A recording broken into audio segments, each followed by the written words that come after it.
Welcome to another episode of Is It Worth It? As you probably know, Torchlight is a hack and slash dungeon crawler. It reminded me quickly of Diablo 1, not only because it's an ARPG, but because there is just this single town where the story takes place. Amazing. One thing right away. I love how things are kept simple in Torchlight 1, and yet it's still fun to play. Oops, I didn't mean to spoil anything. Its first release was in 2009, around 13 years ago. A lot has evolved in the meantime in this genre. Part of the dev team were big names like Travis Baldry, together with Eric and Max Schaefer. The Schaefer brothers are known for being part of the founding members of the Diablo franchise. Knowing that, you already have high expectations for the game. As far as I know, the team ended up with around 30 people. You can choose 3 different classes: Destroyer, Alchemist, Vanquisher.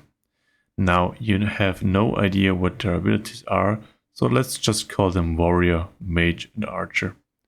Alongside with you is your companion. You could choose, but the real question is, are you a dog or a cat person? Your furry friend that only fights with you and can turn into some crazy creatures. You also can send it back to town to sell your loot while you keep on grinding. The plot is simple, but yet you're still curious enough to keep clearing floor after floor, just to find out what's waiting for you at the end.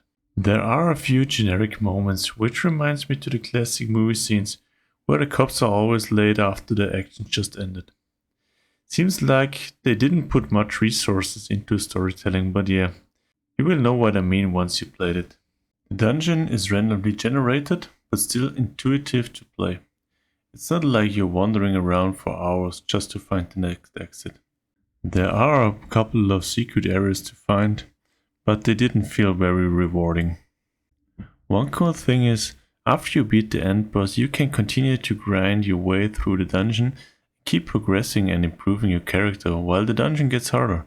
I think that's a pretty cool idea. Phase portals and maps are also a neat idea, where you can explore other dungeons, which sadly just look like the ones you play through anyway. This system was improved in Torchlight 2 and made it way more exciting, that's what I can tell you. A really cool idea is also the spell system. Apart from the regular spells on your or skills on your skill tree, you can pick up scrolls and use them as spells and equip them.